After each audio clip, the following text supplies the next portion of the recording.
And the way they did this, they had a pre-test.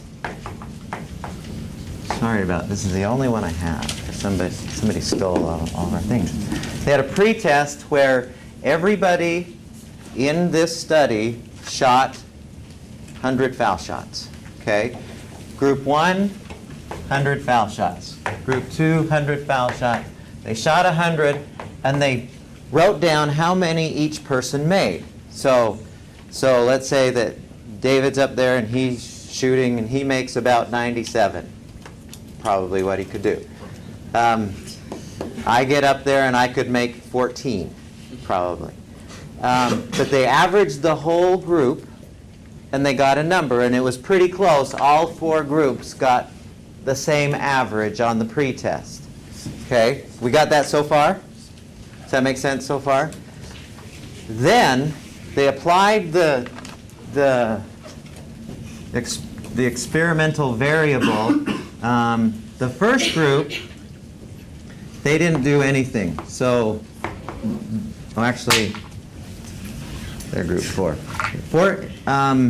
The first group, they practiced foul shooting 30 minutes per day. So they, in other words, to picture this, so David's at the foul line and somebody's rebounding him for 30 minutes. He's practicing foul shots, okay, trying to make as many as he can, but just getting, okay, I'm shooting foul shots, rebound, shoot foul shots, okay, that's how it looked. The second group, they were told to practice 15 minutes, and the other 15 minutes they were told to just visualize. So visualize for 15 minutes. So and what that would look like is they would close their eyes and they would see themselves standing at a foul line, shooting foul shots and making them. Okay, does that make sense? So 15 minutes of actually holding the ball, releasing it, rebounding, getting it, somebody's rebounding for them. And then the other 15 minutes of, okay, I'm seeing myself in my mind's eye, shooting, there it goes in, somebody rebounds. So it's all picturing it, okay? The third group, there was no practicing, but 30 minutes of visualization. Okay, so in other words, they never touched a ball during that whole time, but they did visualize it happening. Okay, the fourth group, they didn't do anything. They were the control group, so no shooting and no visualizing. I don't know how you totally don't ever. They just told them don't do anything associated with basketball for this period of time. I think it was about 6 weeks. And then afterwards, after it was over, they had each group shoot 100 foul shots. So same as the pre-test, the post-test. So the post-test, and they wanted to see if there was a difference between the pre and the post as well as between groups. If there was a difference between this group and this group and this group and this group. And here's what they found. At least for the pre and the post, every one of the groups improved except this group. This group actually, their score was less the second time than the first. Okay? Not very much, but it was enough for them to report it. Now, which group do you think improved the most? Group 3. I think it's group 3. You think group 3, they never touched the ball one time? Yeah. That's why I think that it's group 3. I think that's why it's so crazy. They never failed. Okay, hold on to that idea. This actually was number 1. Oh, man. The group that both practiced and shot. This group, you're correctly saying, was number 2, and this group was number 3. And it was enough of a difference that it was worth reporting that the ones that this group did better than this. Now, how is it possible that the group that never touched the basketball did better than the group that totally did? How is that? Why does that make no...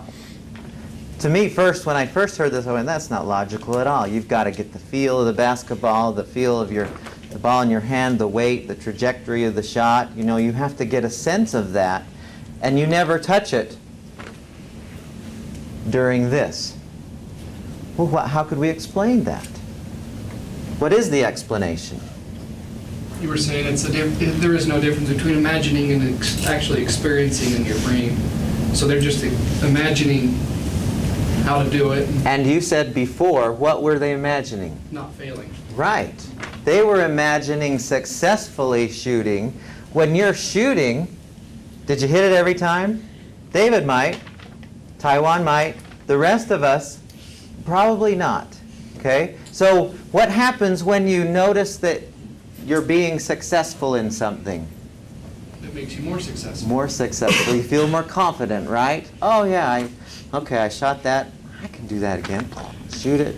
And then when it comes to the so-called actually doing it, you take that confidence into there and, okay, you keep doing it. Does that make sense? Is that interesting?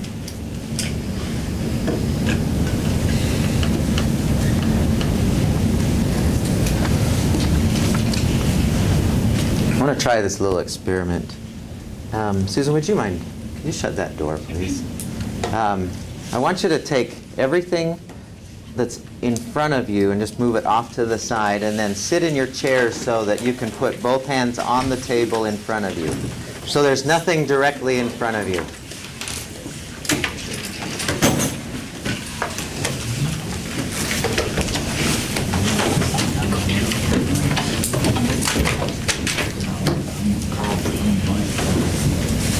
So you're going to need a little right in front of you space. So if you went like this, you're not going to hit anything. Now, we're going to go through a little tiny closed eye process. You're going to close your eyes with this. Don't peek, don't open your eyes. I'm not going to do anything weird to anyone. But I want you to just be as playful and carefree with this as you can. Don't take this seriously. Okay? I'd like you all to sit up so that your butts are in the back of your seats, so your hands are on the table in front of you. Okay? Now, here's what I'd like you to do. I'd like you to close your eyes. Keep them closed, and you're all experts at that. Now, what I would like you to do for just a moment is I would like you to imagine that there is a big, ripe, yellow lemon sitting on the table in front of you. It's, you know, a little bit bigger than a baseball. And if you look down at it, you notice that it's remarkably yellow.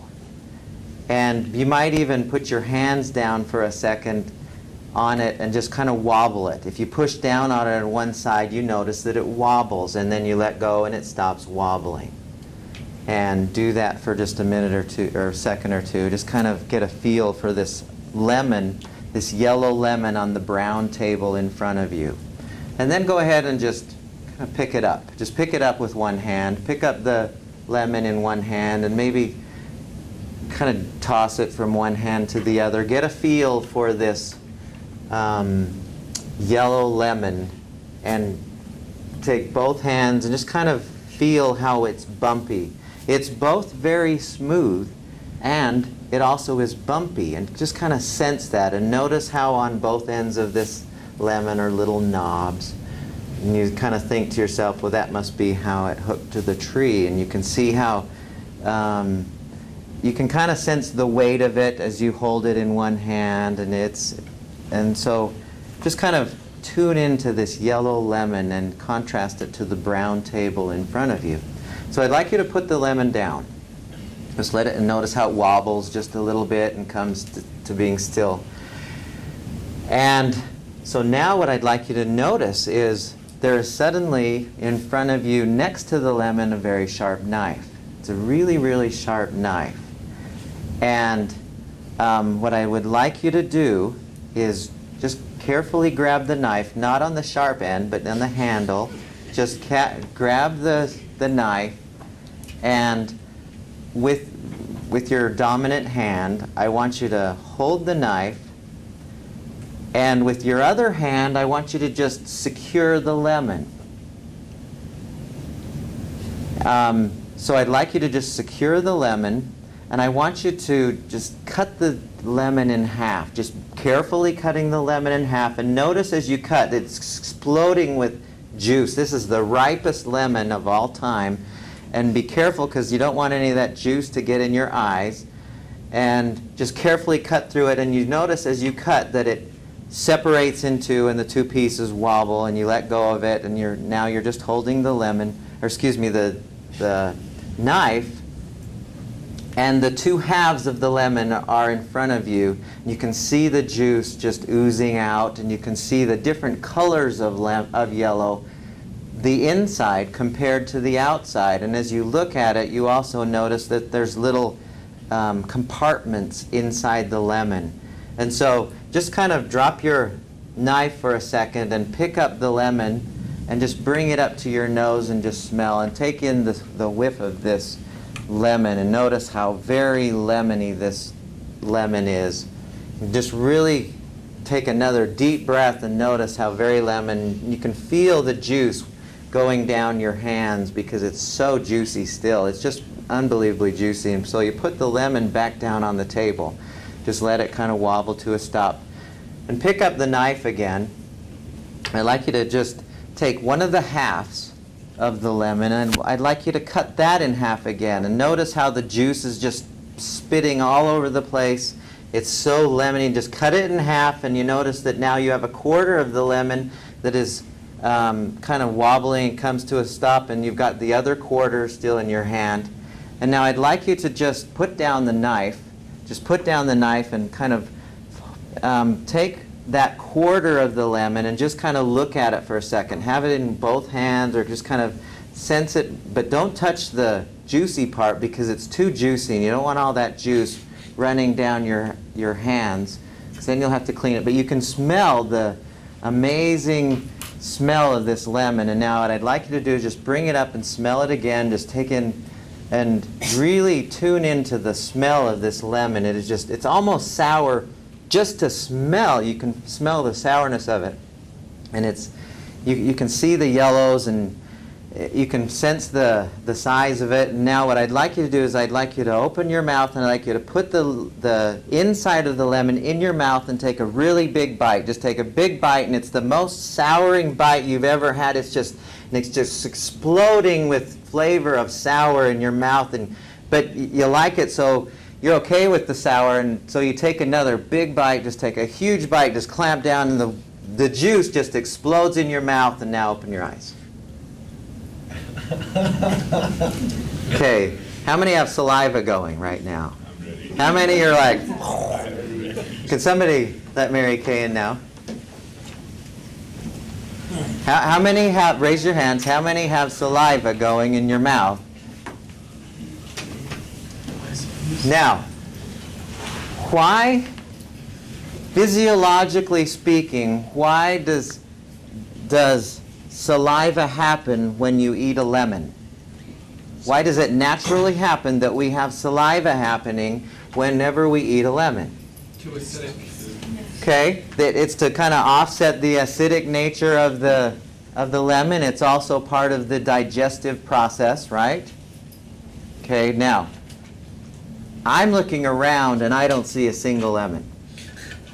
There ain't one lemon in here. How many of you really felt like at one point or another that there was really something going on there? I mean, and some of you was like, whatever.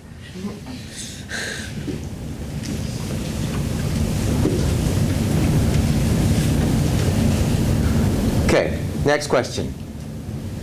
Has anyone in here ever been to a stage hypnotist?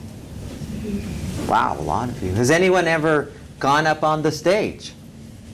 1, 2, 3, 4. The 4 of you. Okay, do you mind if I ask each of you some questions about that? Are you okay with me asking about it? Are you okay? You have too, Bobby? You've been? And Sarah, you have? I have too. You have? Okay. So for the 4 or 5 of you, the 5 of you who went up, does anyone not know what I'm talking about when I say a stage hypnotist? We all know what that is. Okay. So you see that go on. You see that where the person goes up there and first of all, how did you get on the stage in the first? I mean, why was it that you were one of the 10 or 15 people or 20, however many, that got on the stage and everyone else in the stands in the audience didn't? Do you know? What did you do? Did you volunteer to go up? Yeah, it happened at our senior party, and we just basically got to run up on stage and like fight for our chairs. Oh, so you voluntarily went up? Yeah. Okay. Do you remember how you went up there? Same thing, Bobby? Same? No, mine was they thought it would be funny. So somebody else brought you up there? Yeah, like it was like kind of a senior thing too, and like everyone was raising their hands, and like people were like pointing at me. Oh. You were forced to go up? Kind of. I Okay. wanted to too. So. Do you remember? I volunteered. You volunteered, okay? He had everybody in the audience do a hypnosis drill, and he came through. Meaning? Like, I don't remember exactly that. We had him go like this, Yeah. like how they're like this. And We did trying to, something like this, and like your hands are glued together. You're trying to pull your hands apart, and he came through, and the people that he could tell were really into it. He pulled you up, right? That's how it was when I was in high school, and the times that I've seen it in college. The same kind of thing where, and he did it every year. It was I don't know if it's the same guy, but one year he said, okay, he'd have everyone going like, okay, your hands are stuck together and there's glue, and he was kind of talking how I was doing with that lemon thing, and he says, okay, now you can't possibly separate your hands, and I went.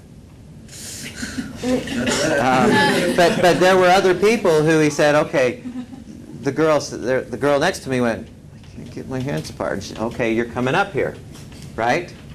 And that's how it frequently happens, unless you volunteer, which is the other way. Now, when you were up on the stage, the 5 of you, 6 or whatever, did you do anything that you probably wouldn't normally do on a stage in front of a group of people? Absolutely. Yeah. Like what? We like played butt drums to YMCA. Butt drums? Yeah, you like Like- turned around and you like slapped your bum. And like you were into it. Like it was like you're a legit rock star drummer. On your rear end? But like everyone could see you. Like you weren't facing like this way. Like they saw your behind, and it was So that's one thing you remember? yeah. What do you remember? Yeah, I sing. You sang. Yeah. I was a all-star. What did you sing? I don't even remember. You don't remember? But you know you did? Well, they told me after. Oh, you don't remember it. You don't remember. Do you remember anything that you did? But you know you did stuff. I've Okay. seen one before, and I know what they used to do. Do you remember what you did, Bobby? Honestly, I wasn't really hypnotized. So you were just up there for, okay, Well, I and was trying, but it just didn't. Kind of like it was just like. whatever. Okay, so, okay. Well, I was getting hypnotized. He was like doing the temperature thing where it was getting really cold and everyone was shivering and oh, it's getting really warm. Mhm. And then he said sleep, and the girl next to me took me out and I snapped out of it. She knocked you in. Oh yeah, she was Boom. like on my lap and I was like, Yeah. okay. Okay, so you were out of the hypnotic state, Yeah. so-called, and you're just kind of whatever now. Okay, and what, He hypnotized me into being the world's greatest gibberish rapper. gibberish rapper? All I could speak was gibberish. Wow. And that was wild. How did that go for you? I don't remember the actual event, but they videotaped it, so. So you don't recall it, but you saw yourself? Yeah, I've been blacked out. It's no big deal. And when you saw that, did you go, There's no way I would normally do It's that. absolutely absurd, yeah. Who's the other one? What, do you remember what you did? I wasn't up there. Oh, you didn't go up. My experience of being in the audience. Who's the other one? Was that everyone? When I saw this, and every time I've seen this, it's the most hilarious evening of the year by far.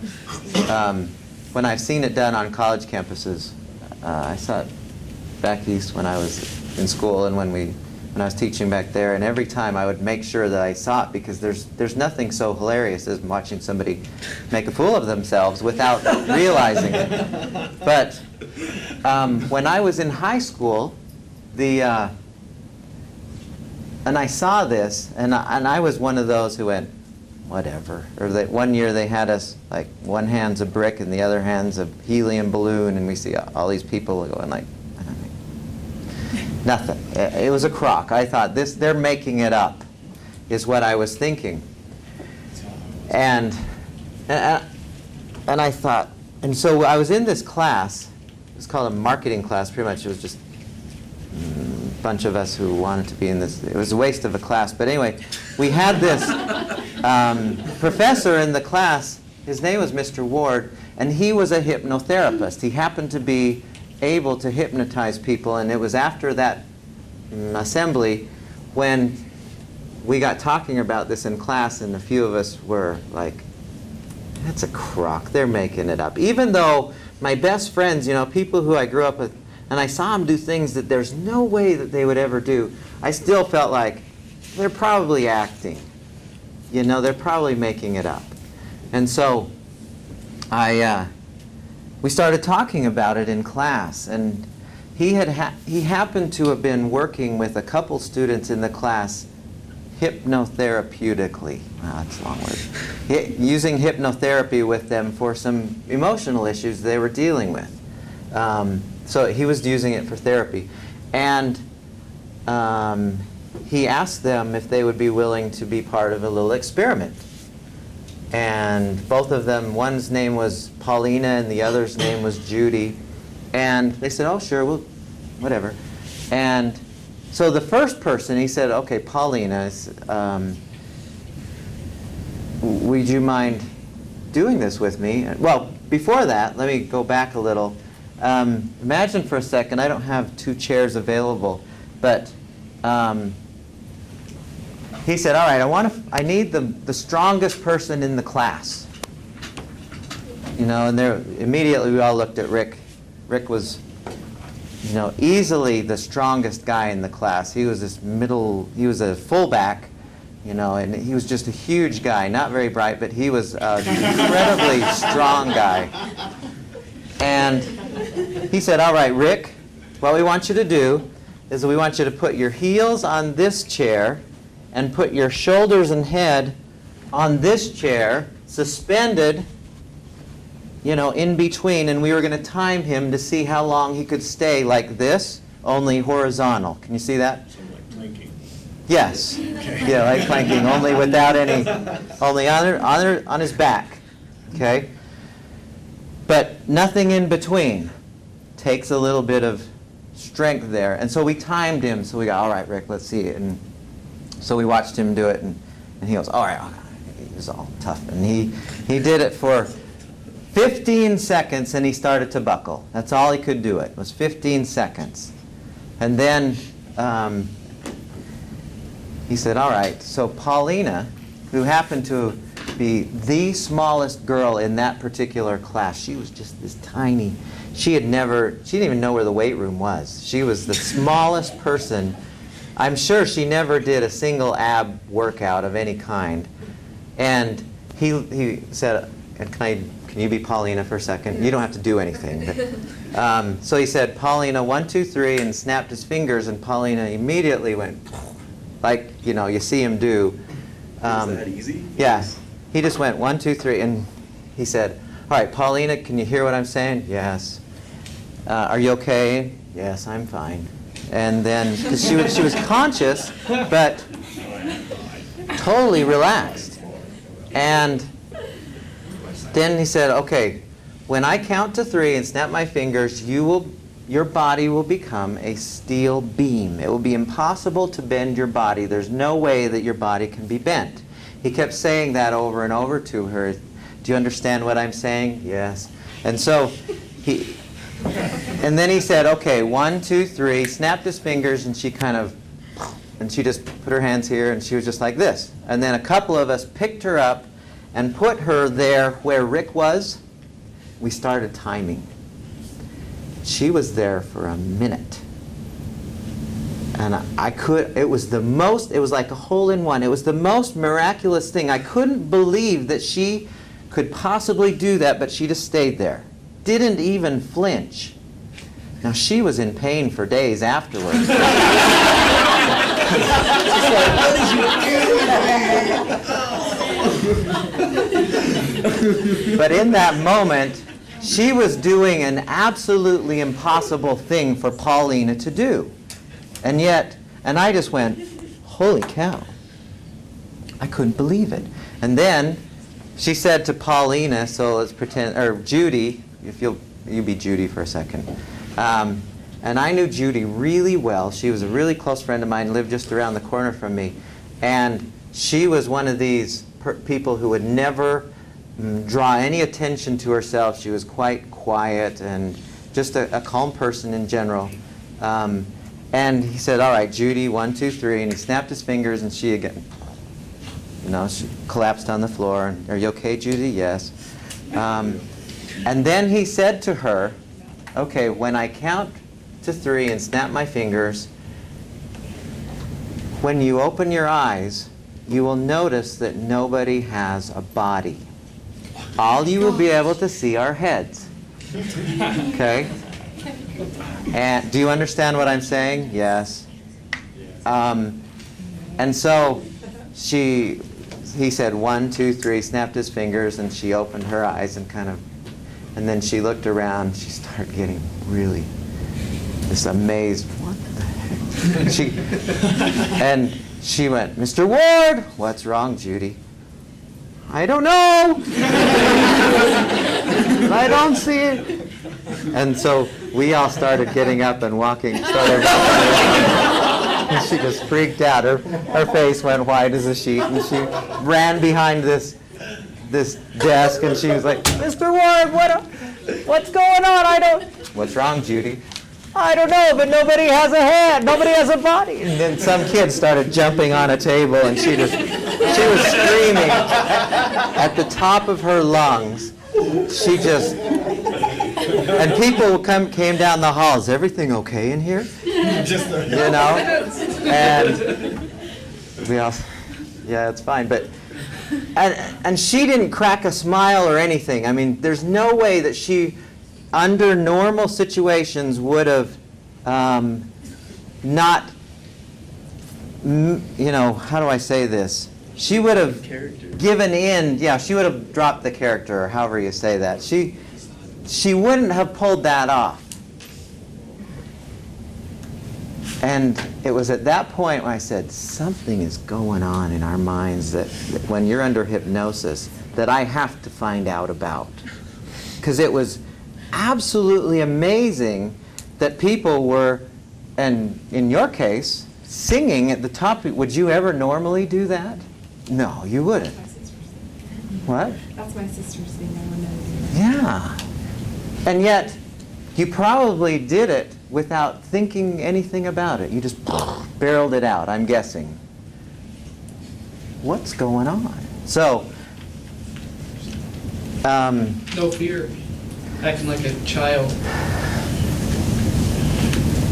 but how does that happen? How does that so immediately kick in that you're suddenly able to do unbelievable things or unusual, uncharacteristic things? And when I came upon a book, over the years I keep reading all these kinds of books, and there was one book I came upon that was called The Power of Your Subconscious Mind by Joseph Murphy. There was another one by Maxwell Maltz that was called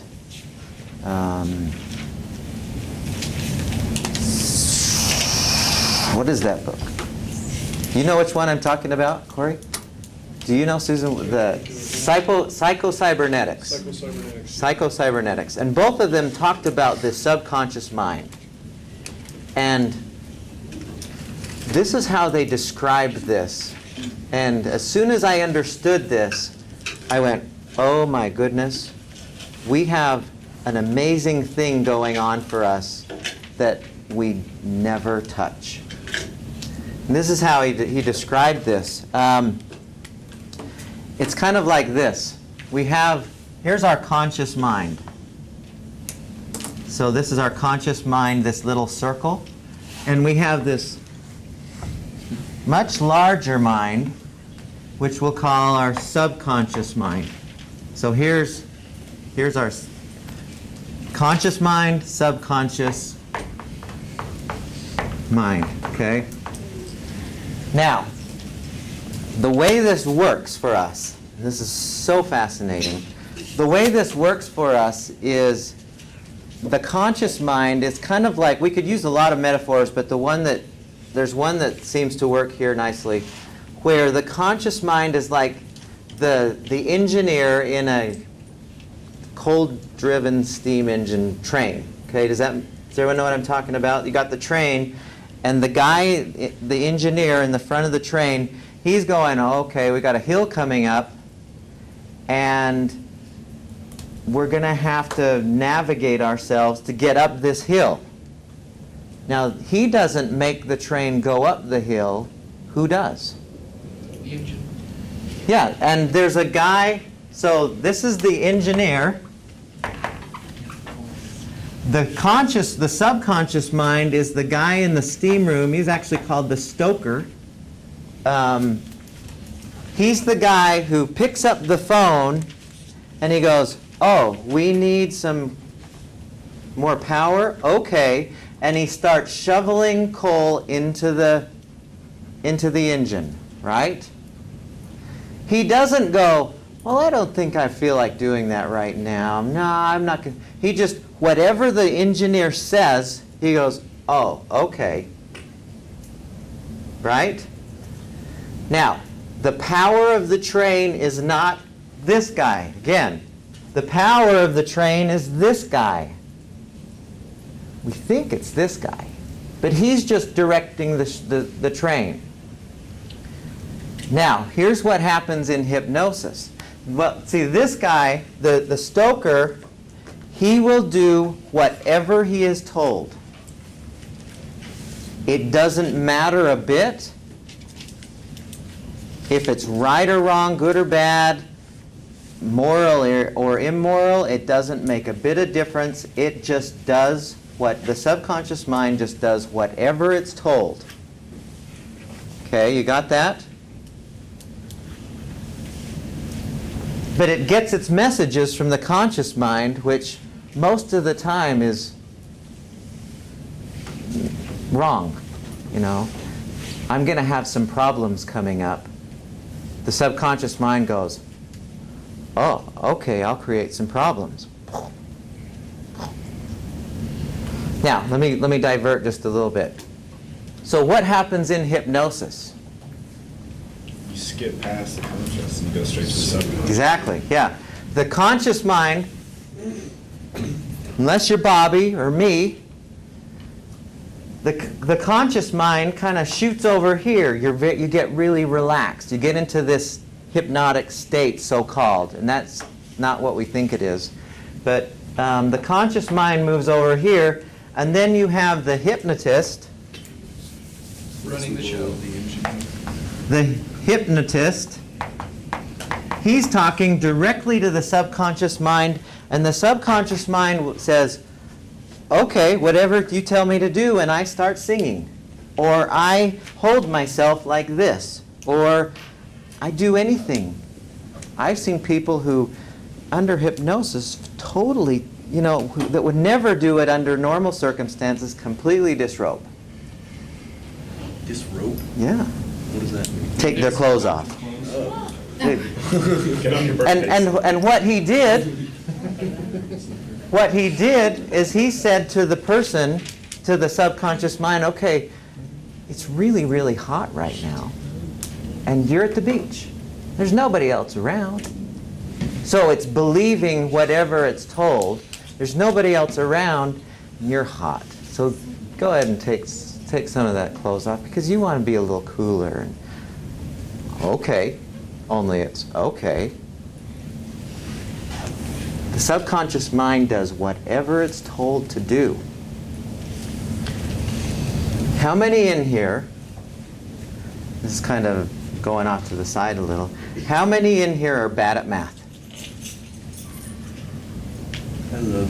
How many in here knew at 3 years old that you were bad at math? That is a lie. You weren't thinking about math when you were 3. There's no way. At some point, you decided that you're bad at math, and since you kept saying it over and over again, your subconscious mind went, oh, okay, I'm going to be bad at math. How many in here are shy? You're not going to admit it. Too shy.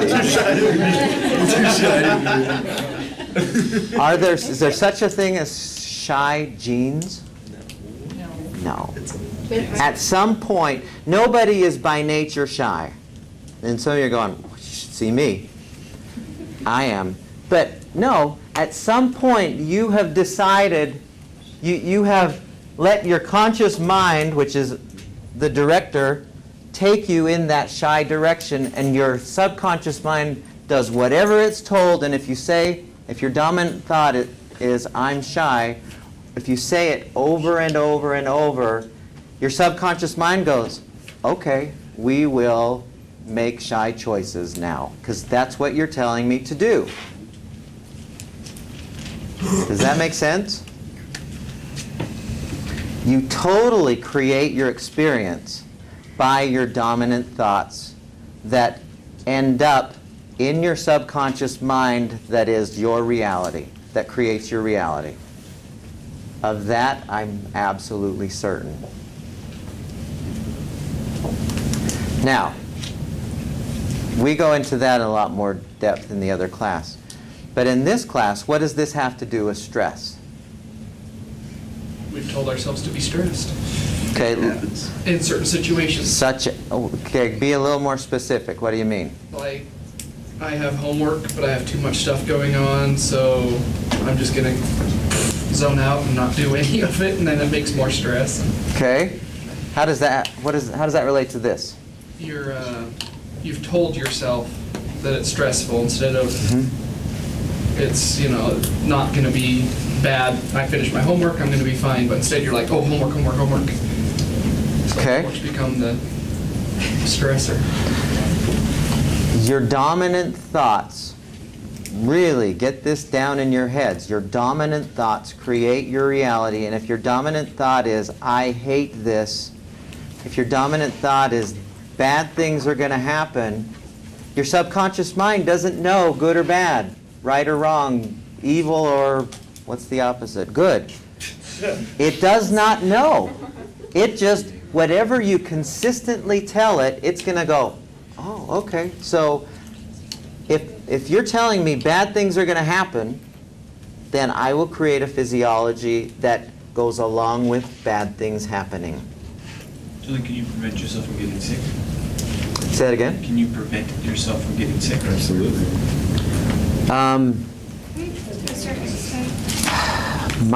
I'll give you my own experience. My short answer is yes. My own experience, and there's obviously exceptions, but my dominant thought is, for sickness, is I consistently tell myself I'm the healthiest person I know.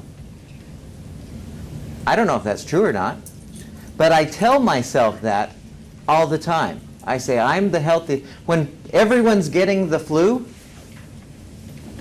even in my own house, and we don't get the flu very much in our house, but when everyone around us is going off getting these silly vaccines and getting the flu, I just keep telling myself, bless you, I'm the healthiest person I know, and in 22 years, really, in 22 years, I've been sick 3 times. where I couldn't function normally.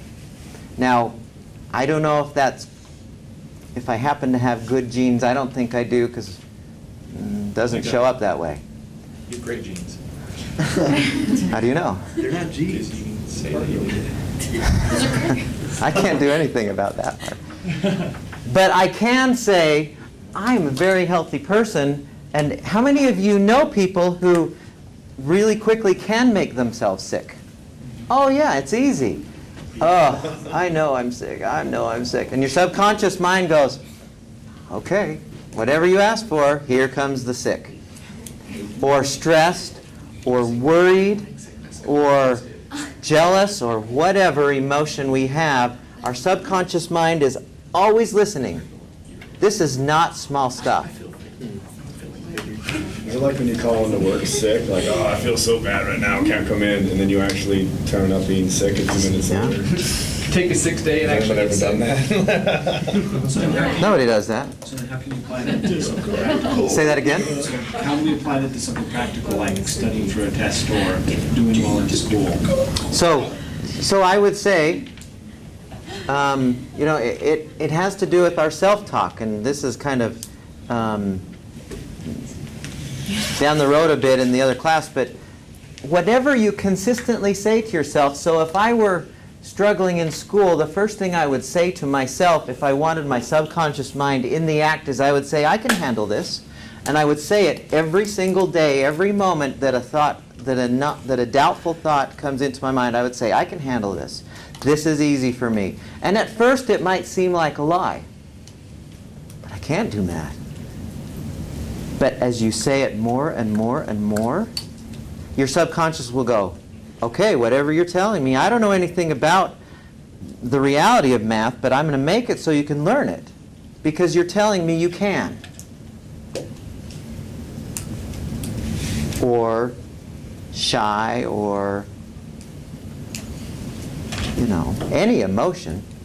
I was talking to a coworker about this the other day because we're both married and we both have kids. And we talk about our husbands, and she's always saying, my husband's mentally retarded, he's such an idiot, he doesn't do this, he doesn't do that. That's brutal. Yeah. Cow. And mine's like the opposite. I'm like, oh, my husband's the best. I love him. He always does things without being asked. He's a great dad. And then when we have other conversations, we'll talk about the things they do. They do the exact same things. Like, he always leaves his laundry on the floor. He always leaves the lights on, Like, I complain about the exact same things that she complains about, but she constantly thinks about things that he falls short on, and I always think, I'm so glad my husband doesn't act like that. He doesn't do this. I'm glad he does do this, and that's what I focus on. And it's like our marriages are totally different because of it, even though we complain about the same thing. Yes. And your dominant thoughts, get this. Your dominant thoughts are what will expand. And if her dominant thought is, he's just he's a jerk of a guy, and she keeps thinking that will continue to be her experience. That is why I love that levels of responding chart. Back then when we had the resistance, the below the line, and then gratitude, discovery, acceptance, whatever you focus on, you will have more of. Really. I mean, we wonder why we have such sucky lives. We wonder why things don't work out for us. We wonder why we're never happy.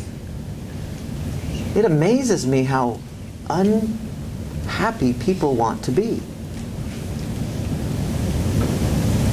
And all we have to do is change this power in us to create better experiences. We do that by changing our dominant thoughts. We do that by a few other ways. But that is one of the most powerful things we can do. Whenever you have a thought about anything that is not what you want, you can change that thought and keep saying it over and over again. Your subconscious mind, which is your power, will go, okay, I guess I am confident and courageous. Okay, I am confident and courageous. And pretty soon you'll find yourself doing things that are courageous and confident instead of shy and bashful. It's the coolest thing. Now, What does this have to do, again, with stress? We'll come back to this part. What does this have to do with stress?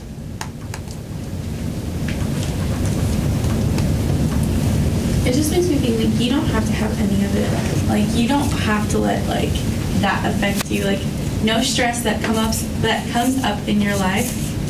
Well, can you like you don't have to let that bug you or do anything. You got a choice about it, You is have what you're so saying. much choice. Like you. Yeah. And then you can like change it too. Like you can just, I don't know, like that's just how I keep thinking is like you can change your stresses into positive things. Like every challenge that you're faced throughout the rest of your life, you can sit there and just be like, okay, so you can take this way or that way and acknowledge it and then be like, okay, this is what I'm gonna do. Like you like are bringing that to your conscious level so your subconscious can like remove those stresses Okay. or improve on them. Good. Beautiful. Very well said. Thank you. That's terrific. I don't know why this happened though, but like every morning I wake up, like every morning it just feel like I can't have a bad day. I just feel. So in your head, you feel like today's going to be a good day. I mean, yeah. I You like say when that it to rain. yourself. I like when it rains too. I like it all. Where I'm from, I like when it rains, but I just feel like I just can't have a bad day. And he's no more right than the person who says, how many of you have said, this happened to me this morning. I woke up and I went, my head is so magnetized to this pillow. I just love the feel of my head on the pillow, and I cannot get my head up. It was an hour after my alarm went off when I decided my head didn't want to be magnetized. And all I said to myself was, I love laying on this pillow more than I love getting out. So I'm just going to stay here for a while. Right? Taiwan has decided in his head today, and most days I'll bet for him are pretty good, because he's decided that's how things are for him. It's really that easy. Now, here's one more thing that I want to play with in relation to stress that I think is just so cool. We did the lemon experiment. No lemons, yet many of you had saliva going, right? Well, one of the techniques, and we're not going to have time to do this, but you will get to do this on your own. One of the techniques, or one of the ways that we can immediately affect the subconscious mind is by the pictures we put in our head. We can do it by our dominant thoughts, and most powerfully by the pictures that we put in our head. Now, what does that mean? When we are thinking about a place or some situation, when we put on our mental screen something where there is no threat, our body, remember the MIT study, doesn't know if we think about it or we're actually experiencing it. It's the same to our brain. So, if we put ourselves on a beach, and you like the beach, in your mind, if you put yourself there and you experience it in your mind's eye, on your mental screen, your body thinks you're there. And it will create the physiology that goes with you being on the beach. If you love being in the mountains, and you picture yourself in your mind in the mountains. We do this all the time, daydreaming. I think it's a very natural thing. But when we picture ourselves in the mountains and we get as many senses involved, we can be very mindful in our mind's eye. So we picture ourselves, we sense the wind, gently ruffling through the trees and gently blowing against our face, and the warm sun, and we picture all of these things. We imagine it. Our body doesn't know the difference, so it goes, oh, you must be at the beach, or you must be in the mountains right now. Okay, when we're in the mountains and we're safe, then this is how I am. We get relaxation. It's the same exact thing as when you worry about something and find yourself stressing out about it. It's the same thing, only we're trying to create the positive one that will result in the physiology that's not stressed. Does that make sense to everyone? So the way we do this, the most powerful way that we can do this is what we call guided imagery. And we've set up some actual exercises that you'll do that when you do it, you'll be essentially being hypnotized. I mean, that's essentially it. All of these exercises, you're pretty close to the same hypnotic state as the hypnotist. It's pretty darn close. And then by suggesting to your mind, instead of somebody else doing it, you creating that suggestion, you're just doing the same thing, creating this, turning on this master power that is going to create relaxation. It's so cool. When I first learned this, I instantly fell in love with it because I thought, wow, I have another tool that whenever I'm stressed, I can just think, and I've got places where I go in my mind, and I know as soon as I'm there, my body knows, okay, we're good, we're relaxed, we're comfortable, we're confident, we feel good here. You have that power. So your assignment before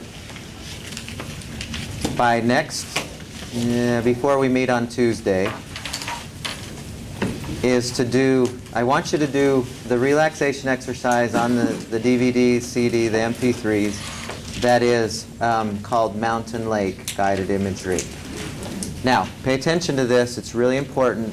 If you find yourself going down an escalator, you're doing the wrong one.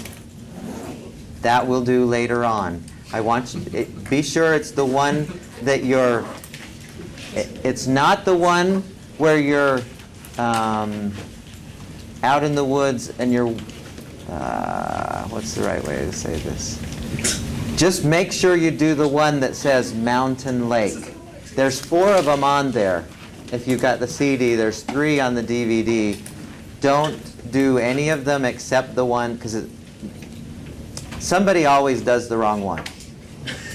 I want to emphasize, don't do the wrong one. Do the one that says Mountain Lake. Do it 3 times. Submit it the same way before we meet next Tuesday. Have a great week. Remember, your fear assignment is due when?